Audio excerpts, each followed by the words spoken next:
Let's go. All right. Hello, everyone, and welcome to today's webinar brought to you by Fortra, formerly Help Systems, inside the integrated file system, coming to you from Fortra headquarters, home offices in Minnesota and Arizona. Thanks for Yeah. joining us. Yeah, so today's presentation will be somewhere in the 45-minute to 60-minute time frame. Feel free to send in your questions. And of course, this is being recorded. We'll send you the recording along with some additional collateral. So what you're about to partake in is a journey through the integrated file system, better known as the IFS.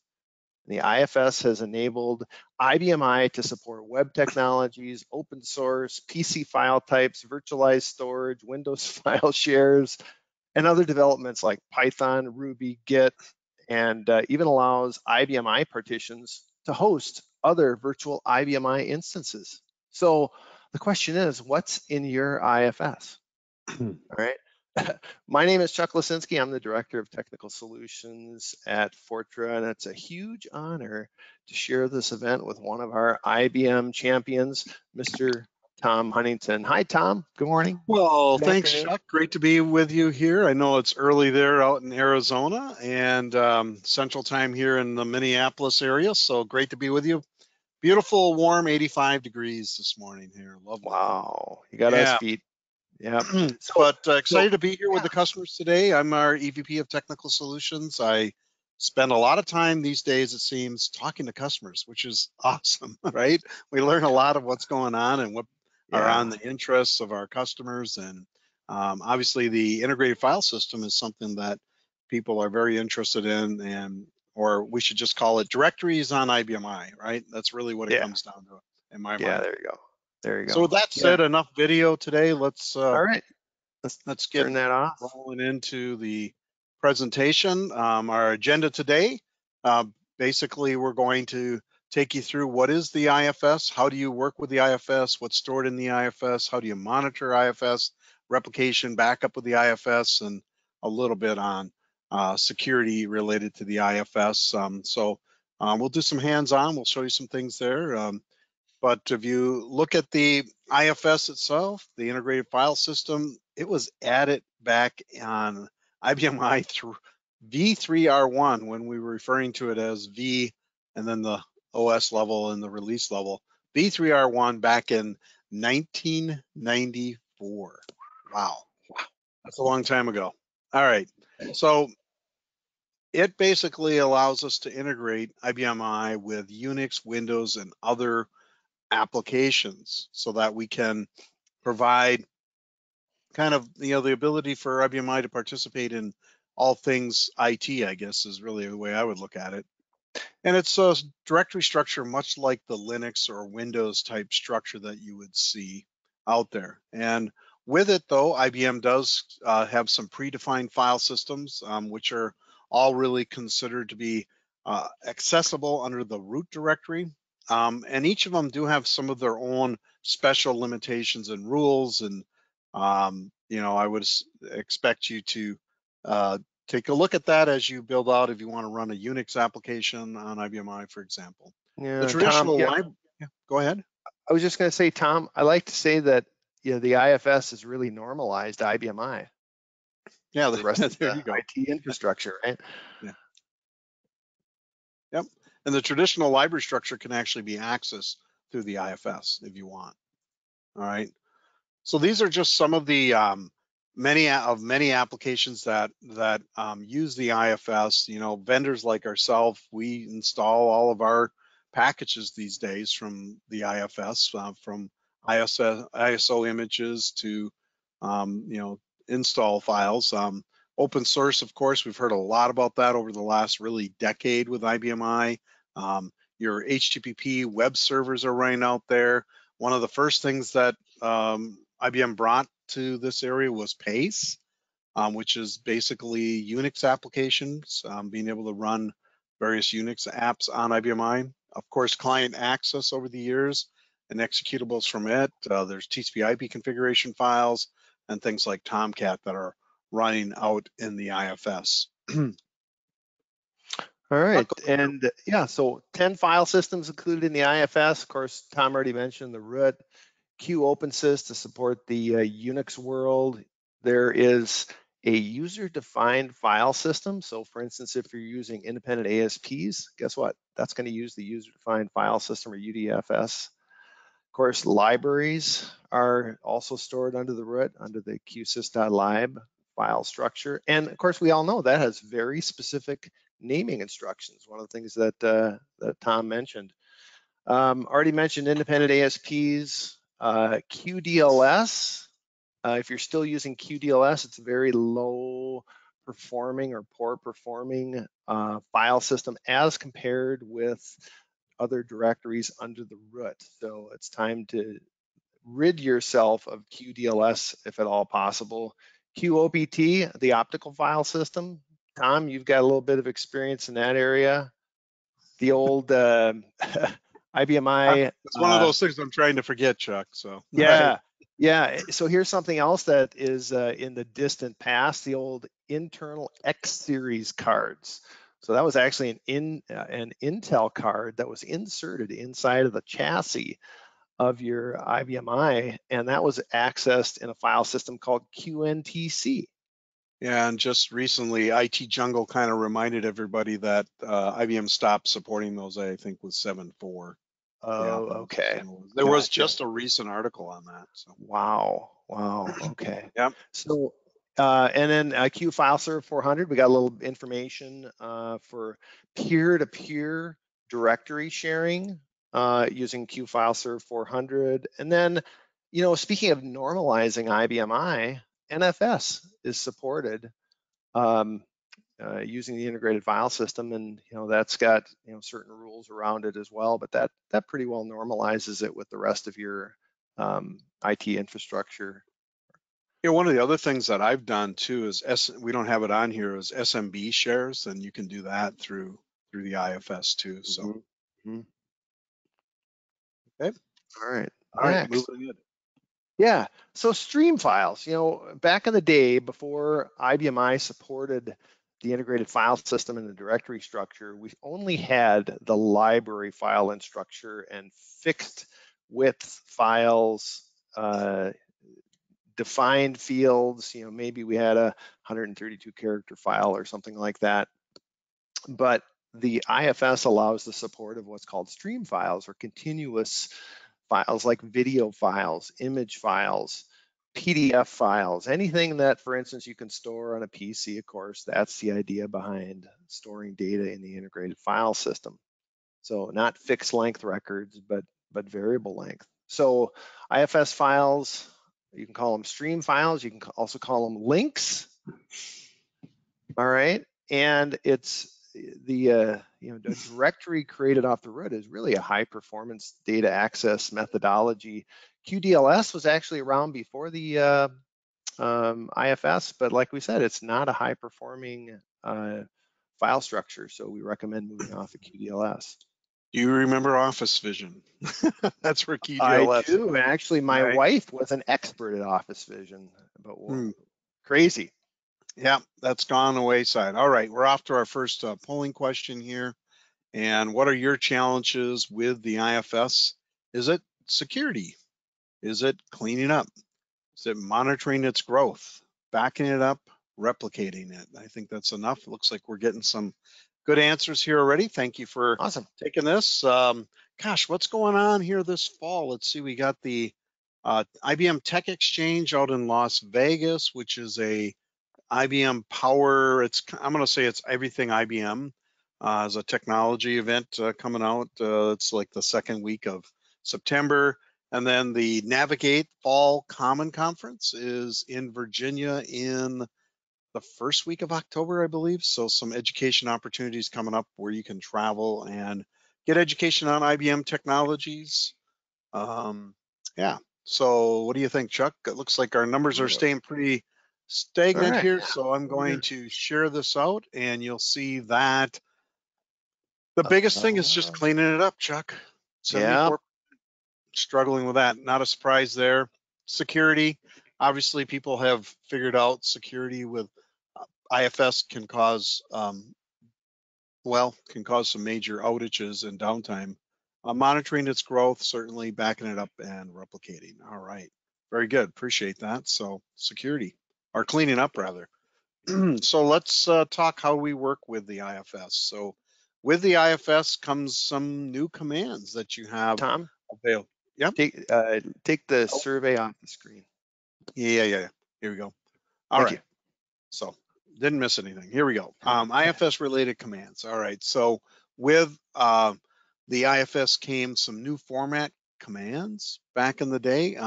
So that are a little more like DOS, or there are equivalents that are more like IBMI, depending upon what your background is.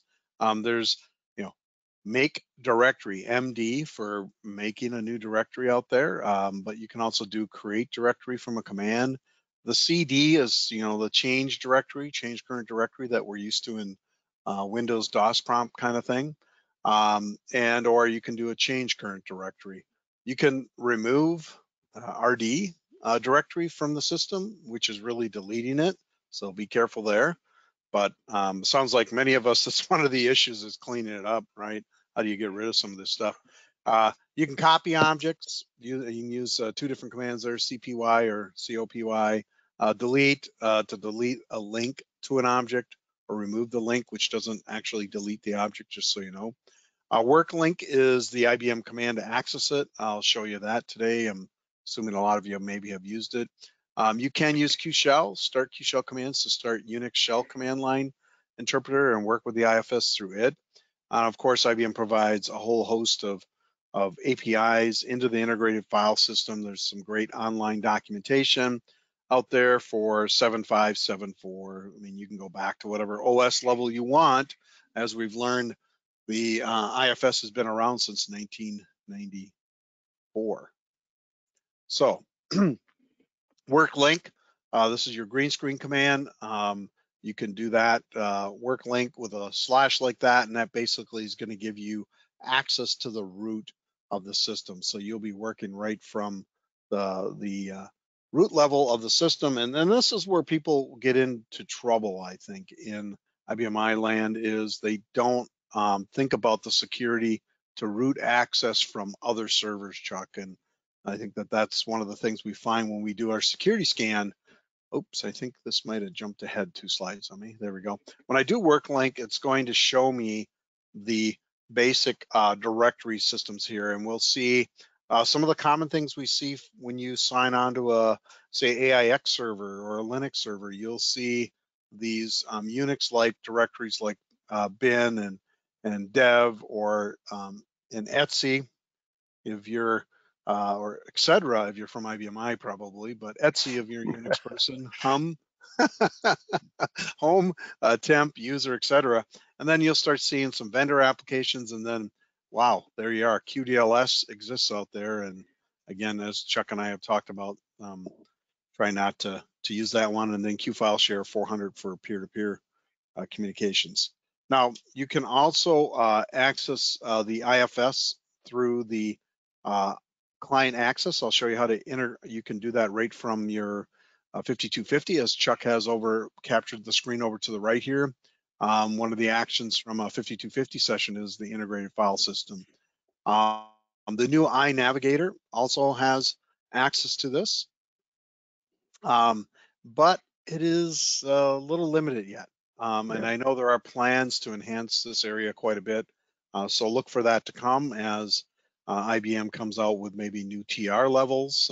There will be additional improvements in this area, because I think ultimately this is where we all want to live, is with browser support versus kind of a more the desktop client access type stuff from a, again, security perspective. Okay. So what is stored in the IFS? Okay, well, your library system, your traditional library system, is stored out in the IFS. If you want, you can access and work your way down through qsys.lib, get you access to all the other libraries that exist underneath it. And this is, of course, as for in case there's somebody new with us, this is, and when I say new with us, they don't know IBMI. This is where you store your traditional DB2 databases, your RPG applications, your COBOL programmer applications are stored in the library structure on IBMI. And of course, you can get at it from command line interface or CLI if you want to talk Unix, Linux kind of lingo again, and have access to the qsys.lib. So here we are. We went qsys.lib. We're putting a 5 on it, and we're basically can drill in to what everything else is underneath qsys.lib. Here we have an example, qsys.lib/helpsys.lib. And so basically that gives us, when you start with the library structure in the IFS, you have to do that format of *lib, helpsystems.lib. And if you wanted to access specifically one of these files, you would do /sales.file or /sales year-to-date.file, and that would allow you to drill even further into that. UDLS, I hate to even talk about it because really I cringe when I see people are still using this on IBMI. It's difficult to back up. It's difficult. You can't really replicate it. You can save it and restore it on another system. There's just a lot of limitations, and performance is one of them that Chuck talked about. And then naming conventions. This is really tied to the old system, I'll say 38 type format, because this is where QDLS came from. Office Vision was way back on the System 38 platform. Yeah, kind of like the original Windows platform, right? Where you only had 8 on the left and 3 on the right for your file names. Yeah. And Tom, I just spoke with somebody last week that still is using QDLS for storing PDF files. Yeah, I know I talked to a few customers this summer with that too. So yeah.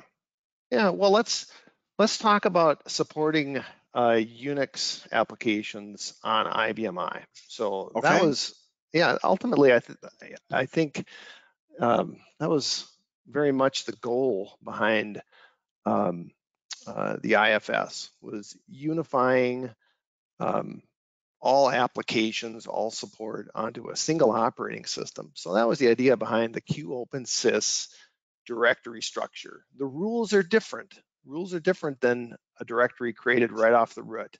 The rules in QOpenSys are that upper and lowercase naming are preserved and do provide unique naming for an object. All right. And also there's no limit to the depth of the directory hierarchy. The file names and directory names can be very long. Of course, you don't want to get too carried away with that. So for instance, the directory itself, QOpenSys, the name of that, when you're addressing that, that's not case sensitive. You can address that whatever you want, but any subdirectory or any object in the QOpenSys directory is case sensitive. And the cool thing is too, and Tom's going to talk more about this, is that you can journal this directory structure. All right, and that's important. That's a great integrated feature in the operating system. So here's 2 specific stream files. They are named the same. And if, for instance, this was in Windows, you couldn't do this because Windows is not case sensitive. But in the QOpenSys directory structure, the Unix directory structure, the naming is case sensitive, so you can define basically the same name object, but just different case. So it's something to keep in mind. It's something that people who are familiar with Unix and Linux are very familiar with. All right, and then as far as the length of a stream file or directory name, it can be very long. All right, and if you're in the green screen 5250 interface, you'll only get about 20 characters of the object, but you can put your cursor on that line of the object, and there's an F22 key that will display then the entire field. Let's take a look what that looks like. So if you hit F22, you'll get another pop-up basically that shows you, and notice the terminology, object link. All right, so this is the directory name, the full directory name, which is obviously maybe unusable at its length, but that is just a rule that's in the POSIX type standard for Unix. All I right, how love your about name. Q file serve 400? All Yeah, right. what do you do with this, Chuck? So this is a peer-to-peer directory sharing capability that's built into the operating system that a lot of people don't know about. Q file serve 400. All right, and the requirements are, first of all, that Q server needs to be active. All right, so the file server portion of the operating system needs to be active. And then when you do set up the connection or initiate the connection between two IBMI systems, whatever job is initiating the connection, that job's user profile and password will be used to authenticate to the target system. All right. And then as far as the connectivity, it is maintained for a couple of hours. I'm not sure if that's, if you can change that, but I know that it is maintained for a period of time. And then one caveat is that this connection, this subdirectory, so to speak, in the Q file serve 400 directory structure is removed at IPL. So in your IPL program, in your Q startup program, you simply need to initiate the command again, the create directory command, to reinitiate the connection and that visibility. And again, this is a structure that you can journal. All right, so to set up the connection, you simply create a directory, and the first part of the directory that you're going to create, of course, is Q file serve 400. So that's the file structure that we're dealing with. And then you specify the system name that you want to connect with. In this case, we're on the system called iTeach, and we want to connect to the Robot U system. All right. Once that's initiated and we navigate into that subdirectory under Q file serve 400, we literally can see the directory structure on that target system. So we're actually looking at the root directory of Robot U from the iTeach system. All right, so we can work with those files, we can move files, we can copy files, and so forth, depending on the permissions that we have. All right, and then finally, there is what's called a user-defined file system, and these are file systems that are literally created and maintained by you. And you even decide if, for instance, the file system is case sensitive. But this is the file structure that was used by the integrated iSeries server cards, those Intel cards.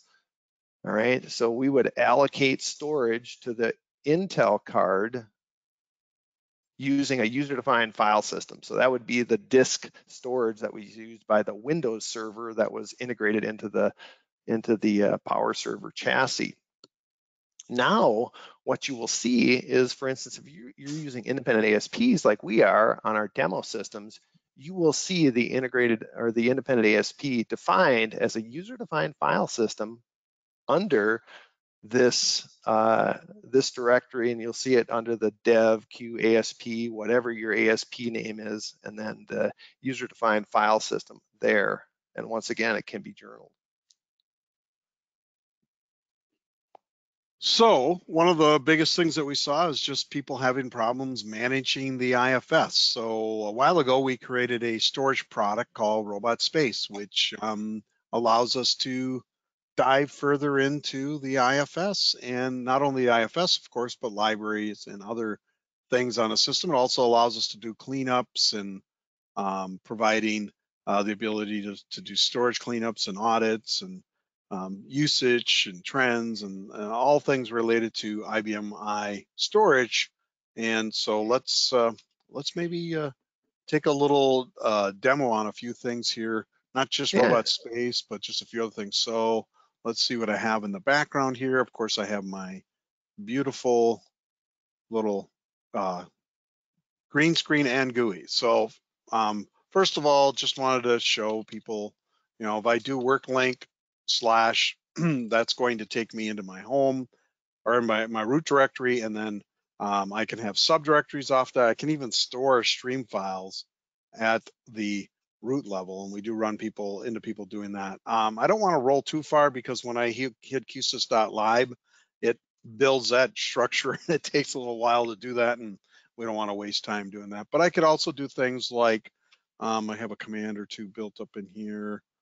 Chuck talked earlier about looking at an IASP. I can do work link /device, and then the IASP, and then I can drill into it and see if there's anything in the IS at all stored out there. Okay, so that have that ability, and then of course the default is home for most of us when we look at things, and this will take me into the home directory, and I can see things out there. Now, for those who are challenged with the IFS, we create this product called Robot Space. It runs collections that you build, and you can build a collection just for the IFS like I have here, or I do a detail collection, which basically I'm collecting all my libraries, all my objects, and IFS. And I exclude some IFS directories too as I collect here, and I do some other kind of notifications on growth and stuff like that, but I'm excluding the IBM directory system here in that case. So once I've done a built a collection that I run maybe once a week, once a night, depending upon how volatile my storage is, then I can drill in to my various collections. So I have one here from August this month here on the 20th. And if I go back, I have one from a year ago on the 28th. And one of the things I can do is I can drill in and just see, how big are my IFS directories, and it'll sort by total size first, right? And so this is showing me my QM directory is the biggest. I also can click on IFS files, and I can look at this information by largest IFS file. So here we'll see big file text, which I happen to know is from our Go Anywhere team. They do a bunch of testing and working with IBM. But now let's just say I want to know where I was a year ago. I can hold my control button down and highlight these two different periods and do a right click. And you can't see my little screen because it popped up on my other window, but I'm going to compare. I have the ability to compare library changes, object changes, file member changes. I'm going to do IFS. And what I'm going to do is have it look at last year on August 28th to today, August 20th this week, and just see, what was the directory that grew the most. It's probably going to be Chuck's, right? Could Think be. so? Could Maybe be. not. Maybe not. Oh, look at that. It's QM, right? It didn't exist back a year ago, basically, because it was 0. And then we'll see some growth in our home directories, which, if we look here, this is where the Go Anywhere product is playing around with some files. And we probably can get rid of V7R4 There you go. at this Yeah. point in time, support possibly. And there may be a few other things that we can get rid of, but this gives me that view into what's grown, what's changed in the IFS over the last year, right? Yeah. Now And they're Tom, also, you yeah, can go ahead. right click on any of those directories, and I like to show people you can do a size history Oh, directly from size here. history, So yeah, sure. so you can There we look, go. you can Look look. at that. Yeah, Somebody isn't that put cool? something in November. Yeah, that is kind of nice, right? Yeah. But like, QM, I guarantee you the size history on that, it's a flat line. Yeah. Right? Never good. And from here I can't drill, but I could actually go back to here to IFS, and I could do a right click, and I can drill in and see what those objects are, right? And so there they are.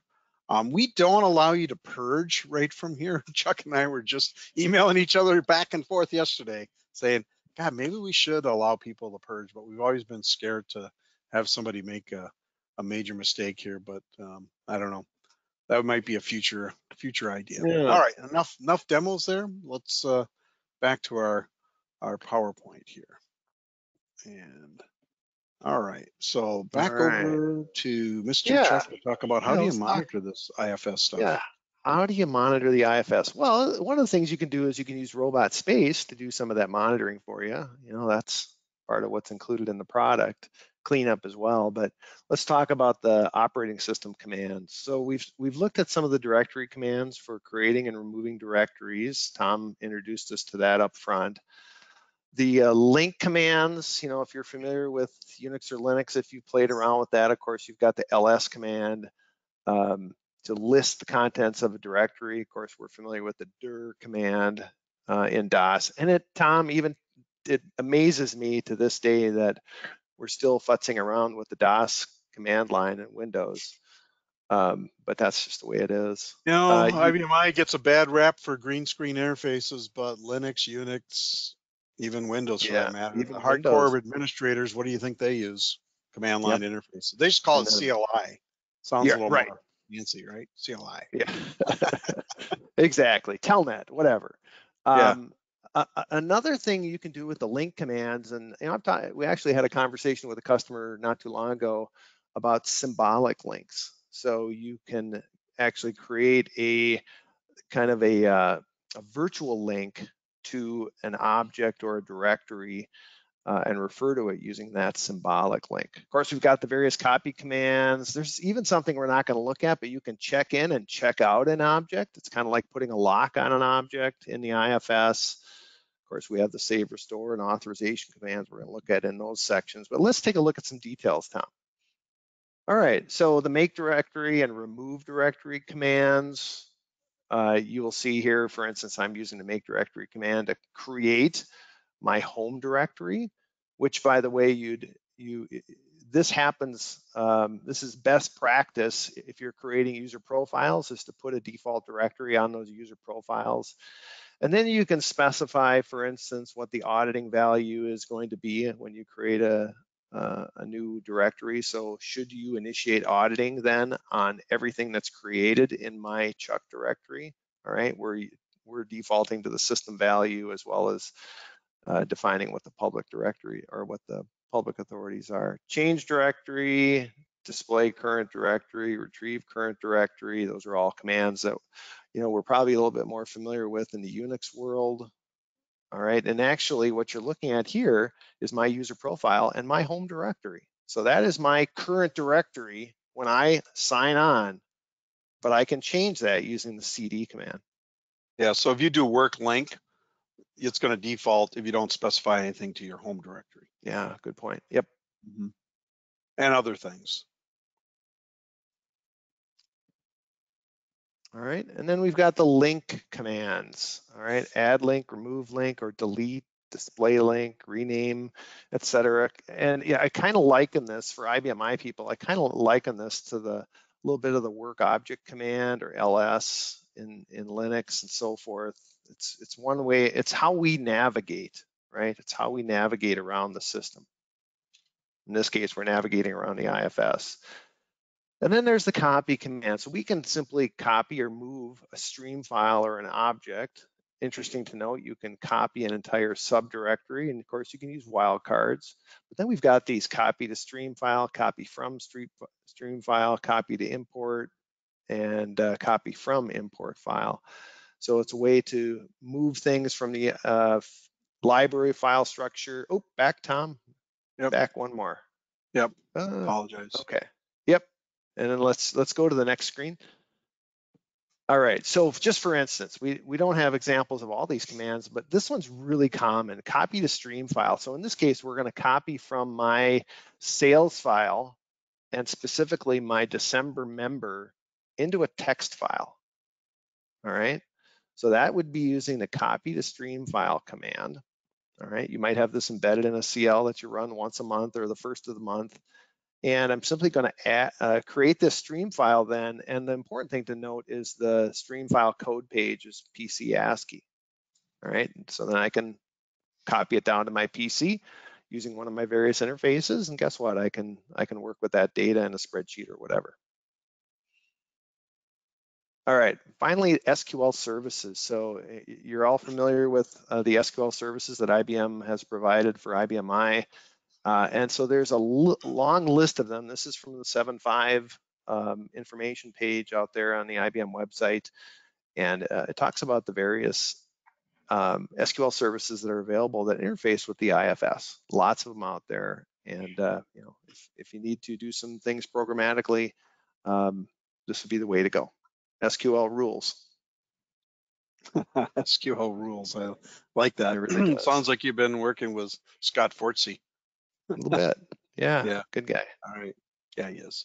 So let's talk about replication and saving the IFS. We have so many people, one of the things I hear when I talk to customers too, Chuck, is, well, we don't use the IFS. I'm like, okay, well, you do. Almost anybody who has IBMI, the IFS is being used some, if not a lot more than what you might think. So backing it up and replicating it is certainly important. So is obviously cleaning it up and, doing that type of thing. So with the save and restore area of the IFS, IBM introduced, of course, way back when, the SAV command and the RST. These are basically commands that are used to back up that area, and you have to use those specifically to back up these 10, well, not 10 directory systems, but the Unix, the home directories, the user-defined directories. You're going to be using SAV against those. You technically can use SAV against qsys.lib, but certainly not recommended. RST is going to be the opposite of that, restoring things back. As we pointed out, directory systems can be a challenge. I apologize, my mouse keeps hopping ahead of me. But here's the other thing, is when I use the SAV command, if I want to use a tape device, I have to specify qsys.lib, where my tape device is stored in the qsys library, is where I have all my device descriptions. Now, if I wanted to use a save file, I could do that, but then I would be doing something like qsys.lib / maybe qgpl.lib / tom's save file.file. And that would be how I would reference a save file using the SAV command. I can do that kind of thing with it. It's just a matter of laying it out. So as we roll this command, so I'm scrolling forward down into the command, I'm going to omit some things. I'm going to omit qdls or qsys.lib. I'm going to include everything else. So I'm doing a /*, which is basically root, include everything in it, but as we go along, we're going to omit qsys.lib, and we're also going to omit /qdls omit. Okay, qdls is saved with save DLO command, right? That's the old backup command for it. So if you are still using qdoc or qdls, then make sure you're doing a save DLO in your backup routine, or you're not getting it. That's a great point, Tom. I wonder how many people don't do that anymore. Yeah, I don't know. Yeah. Don't know. I don't get into all the details with it when people say that. I just say you really should be moving ahead and getting out of QDLS. Journaling. Journaling's been around for many, many years. I don't know exactly when journaling was introduced for IFS. I'll make the assumption it was right after IFS became available on IBMI, but I don't know that for a fact. But anyways, there are commands to start journaling of the IFS. So you do a start JRN, that'll start journaling of an IFS object, and we'll end it. And typically, we're going to journal at the file or the directory level and journal everything in it. Now, you also still need IBMI journal and journal receivers. So those actually are going to exist in your library infrastructure or directory system, qsys.lib. So create journal receiver, create journ. You can do wildcards to start journaling for multiple objects in a directory, or you can just journal the directory.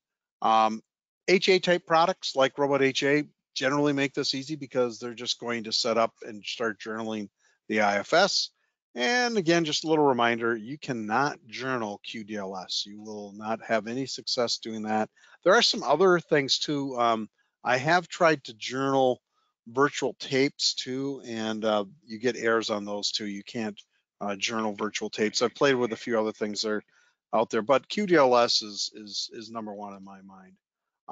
With the robots HA product, I mean, this is really no different than any other software-based replication product. But basically, we're going to journal things that are journalable and use local and remote journaling, so that with local journaling and remote journaling, the journal receivers are mirrored automatically by IBMI. IBMI keeps those in sync, and then most of your journaling products are then going to be doing what we call apply journal changes to the database, or in this case, the IFS area of the system. So if you are using QDLS again, it's actually going to get picked up as a save changed object or save DLO changed object type approach. That's how you're going to pick those up. So, all right, a live demonstration here. Let's go back to our good friend, the green screen. Where did he go? All right, so here we are. Let's do WRKLNK home, and let's see, I think I have a directory Tom H2. If I want to make a new directory, I'm going to do MD directory, prompt that. I can do /home /Tom H3, and I'm just going to hit enter on that. So now we should have Tom H3 there. And if I look at, let me do this. I'm going to just copy, and I got to prompt this to the new directory home /Tom H3 and to object. I think I can just hit enter on this. Yep. Okay. I do have to do several tries. Okay. You know, I mean, all right. So there's our, we put an object in there. We did a copy. That all worked, Chuck. All right. Yep. So, so if we want to start journ here on this directory, Tom H3, I do start journ, and I want to do home /Tom H3, and then I have to go to a journal. So that journal is going to be qsys.lib /journallib.lib /ihome Tom H, I think is the name of the journal. So I might get an error on that. Oh, look at that, Chuck. Phew. It worked. So now I'm journaling. So if I add anything new to this directory, it's automatically going to be put into that journal. Okay.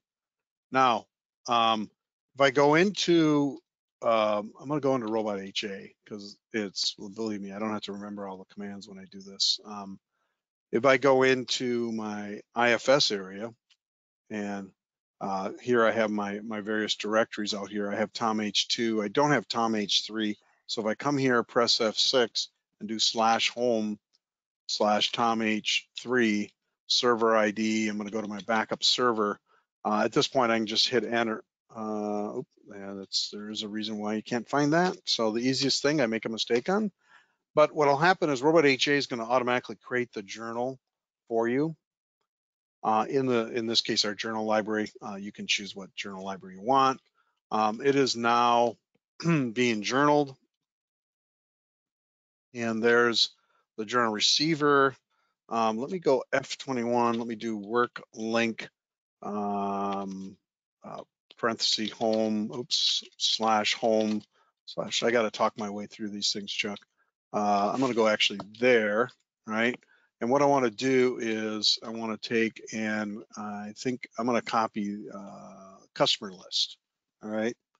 So F4, and I'm going to go to home /Tom H3. Right. So what that should do then is when we go back into Robot HA, just to show you how this works, is you should have got it journaled right away. Not sure. Oh, I didn't start journaling here. Happens. Yeah. Yeah. Apologize on that, folks. I didn't take my option 8, which actually sets it up in the product. So anyways, so that sets up my journal. So I have my journal here locally, and then if I do F16 here, here's my remote journal that's set up for this directory. So now from source to target, those objects are going to be journaled, and it doesn't like what I did there. Not to get into the whole detail on why it doesn't like it, but we have, because I manually started journaling at a command line versus letting it just do its thing. Now I can turn around and I could do the end journal.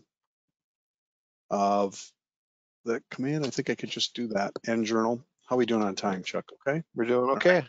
All Yeah. right. So now if I go back in here, I ended the journaling, so that's probably a good thing, and do F11 and come down to this directory here, Tom H3, and I'm gonna, I want to do end journal and remote job, and then I'm gonna re-sync it. I should have better luck now because it should point to the right journal that I want versus the way it was before.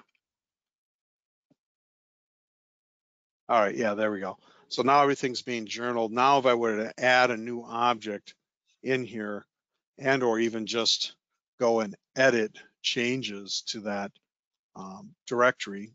So if I do WRKLNK,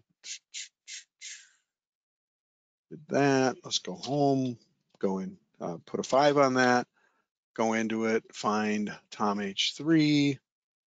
I could actually edit this customer list here. It says test data. Tom was here, or why did my mom? No, I'm just kidding.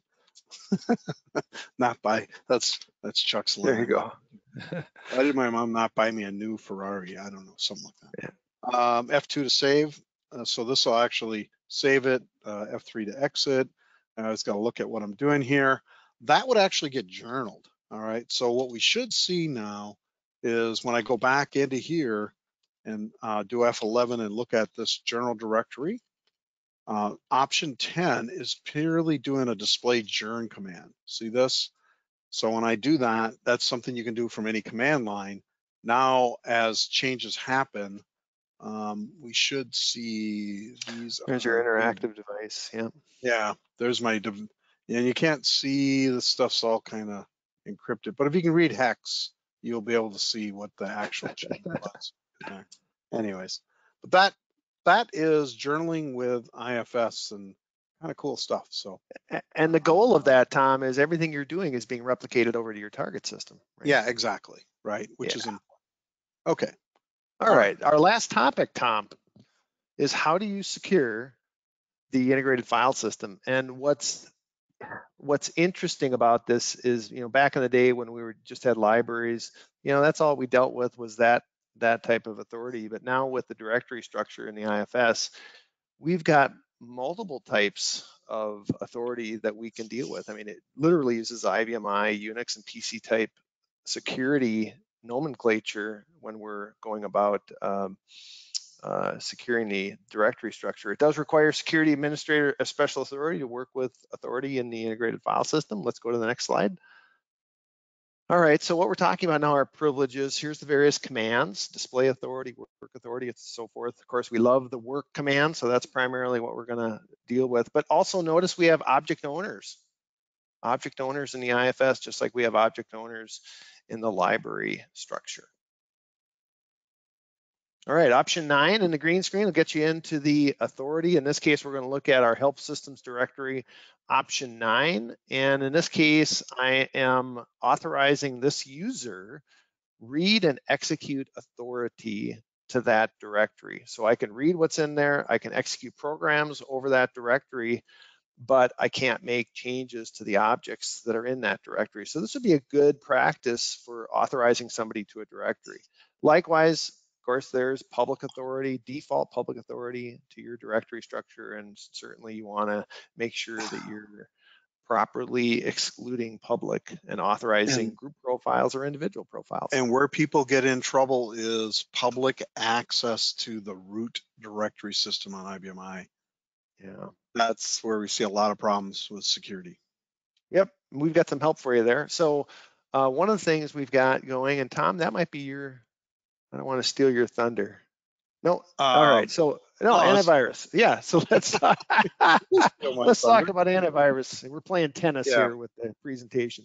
So Arctic antivirus for IBMI. This is technology that is part of our PowerTech product line, and this technology is used over the integrated file system because guess what? The IFS is a great carrier of viruses. And we've got a lot of critical information out there stored in the IFS. We've got operating system objects stored out there in the IFS.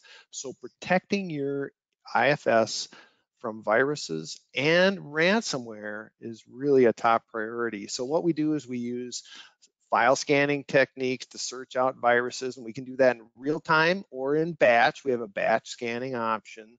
And then we can also detect encryption operations happening on directories. So we can do some pattern analysis there, and we can lock down the file server that we discussed earlier so that you can't access the file system or the integrated file system from the outside if ransomware is detected. So we can protect your directory structure from being encrypted. Now, if you do want to encrypt something in the integrated file system, if you have This some is good compliance encryption, by the requirement. way, right? Yeah, this is the good encryption, not the ransomware encryption, but this is, Right. this is purposeful. So if you've been given a compliance requirement around encrypting data, our PowerTech encryption for IBMI, which primarily over the years has been used for field level encryption at rest. We can also do IFS encryption at rest. So that's part of the product. It uses AES-256 encryption to encrypt the stream files there and any subdirectories if you so desire. And then when a authorized individual asks to see a object in the IFS that's been encrypted, we will unencrypt it, we'll present it to them, and then we'll get rid of the restored object after a short period of time. Very good. So one of the things that we've been doing now, believe it or not, for 2 decades is free IBMI cybersecurity scans. And one of the things we look at is the IFS authority and how things are set up in relationship to how you want people to be able to access the system. So we look at those user permissions. Obviously, we look at user profiles and system values and all those things, but fairly harmless process. Download to your system, you download it, you run it, and then we'll schedule a meeting and work with you to go through the results. If you're astute on cybersecurity yourself, you probably could just look at the report and go through it and look at things yourself. Matter of fact, we have many of customers who run the scan every year, and they may or may not have us on the call with them when they go through the report. So that's something that's available for you. Well, that's kind of it for IFS today. We have one more polling question, and basically we want to know how we can help you. If you'd like a demo of Robot Space, if you'd like check in on PowerTech Antivirus, a demo, check up on that, we can help you out with that. Certainly replication, Robot HA demos, we can help you out with that. IFS setup and replicating it. PowerTech encryption demo or free security scan. Looks like that's pretty popular as always. People are interested in that. Highly recommended. It's more than a vulnerability scan. I always kind of chuckle when people say, oh, we had a vulnerability scan of IBMI, and but it doesn't really go into the operating system stuff like we do. The other thing I should mention too is we now today have an automated penetration testing software from the Fortra company. We can automatically penetration test IBMI too. So kind of a fun little thing. We'll leave that polling question open.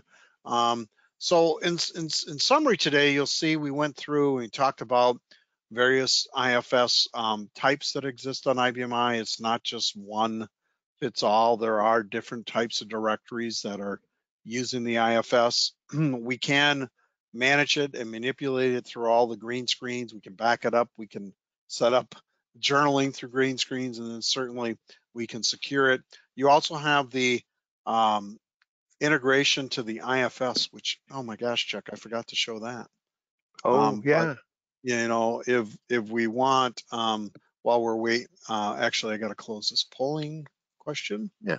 And share and hide, and there we go. I forgot to show this. You also have from here, you can integrate, you can access your navigator too, and you can do it from iNavigator, but I'll just say, or the IFS rather, it's not as robust. So now if I want to back up here and just go to my home directory now and see all the other directories, I have that ability to do that. and I have more more click and point kind of things that I can do with these directories depending upon what I have highlighted here. Yeah, and go ahead and right click on any one of those objects, Tom. What's really cool here is you have the ability, if you right click, you can do an upload or a download. All right, I don't know if you got it quite Yep. clicked, but you Yep. can I do an could. upload or a Yeah. download.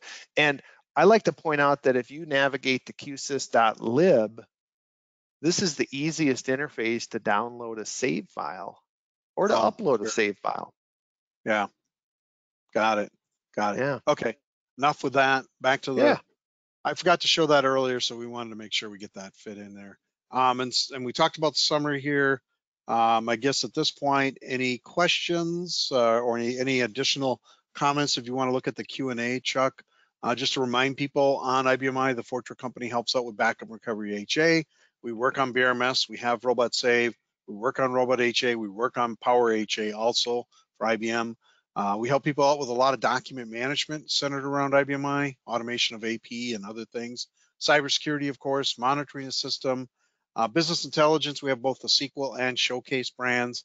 If you're looking at hardware upgrades, we do have capacity planning, capacity services, performance problem determination services that we do. And of course, automation is what started the company with a product called Robot Schedule.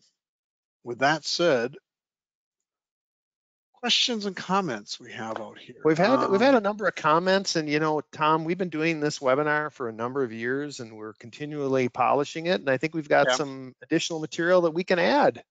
Oh, some Yeah, tips we'll from do some that. people. Cool. Yeah. All right.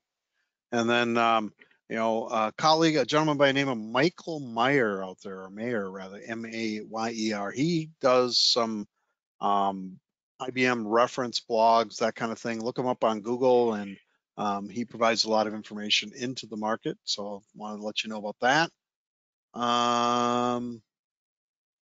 When do you work link? What are you directories that show? Not sure I understand the question there from Walt about what are the directories that show. Well, it depends. I mean, so with work Yeah. link, I think that's what he's saying is, Yeah. Yeah. if I bring up that green screen, the green screen. Yeah. Defaults to your home or defaults to your default If directory or your if I current do that, directory. Yeah. notice it went to home, Yep. right? But if I come back and do work LNK and prompt it, I can do this. This will be root. That's everything, right? And that's, now I can start working my way down and find home again. And now I'm drilling in, right? And if I go, is there a 12, F12 here to go back? Yeah, there is. Look at that. I don't know if we see Q. Oh, I hate to get to Q though. As soon as I go into Q, it's going to take forever. But that's right. Oh, that actually wasn't too bad. So you'll see here's qsys.lib, right? And now I can drill into that. That will take a little while, but it will show you all the libraries that are under qsys.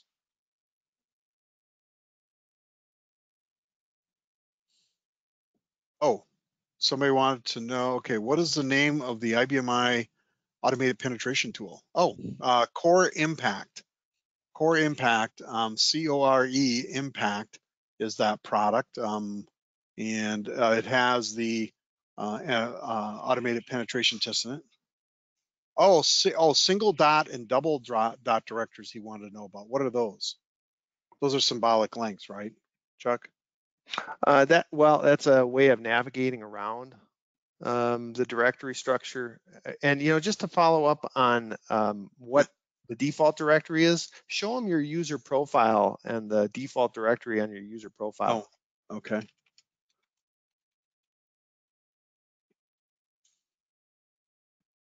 Oh, I think I can do this. 5, right? Oh gosh, I did it again, Chuck. Yeah. 5. All right, it's easy. You try talking and typing at the same time. There you go. And there should I be a think I default roll all the way down. Okay. Go on. Did I go too far? Nope, This is keep all going. your auditing Keep stuff. going. There you are. There you go. Yeah, it's one of the very last things. So I could change this to be whatever I want. Yeah, so that's your current, I mean, in other operating systems, it'd be called the current directory. It's called the home directory on the user profile here in IBMI. And there were some questions about removing the link and not deleting the object. We're going to add some information in our next iteration of the IFS webinar, but you can create what are called symbolic links, multiple symbolic links to an object, and then you can remove the symbolic link and obviously then not delete the object. But when you remove the hard link to the object, like if you do an option 4, then you're actually removing the object. Yeah, and this is one I just created, right? So if I take option 4 here, this is actually going to remove the actual object. Yeah, that's from the hard system. link. Yeah, yep, it's gone. Yeah. All right, Tom, we're at the top of the hour. And the commands are in there. So thank you, Mark, Pierre, Walt, Michael, Adeline. She loved our little thing earlier. So make it a wonderful day. Thanks for joining us. Appreciate it. Bye-bye.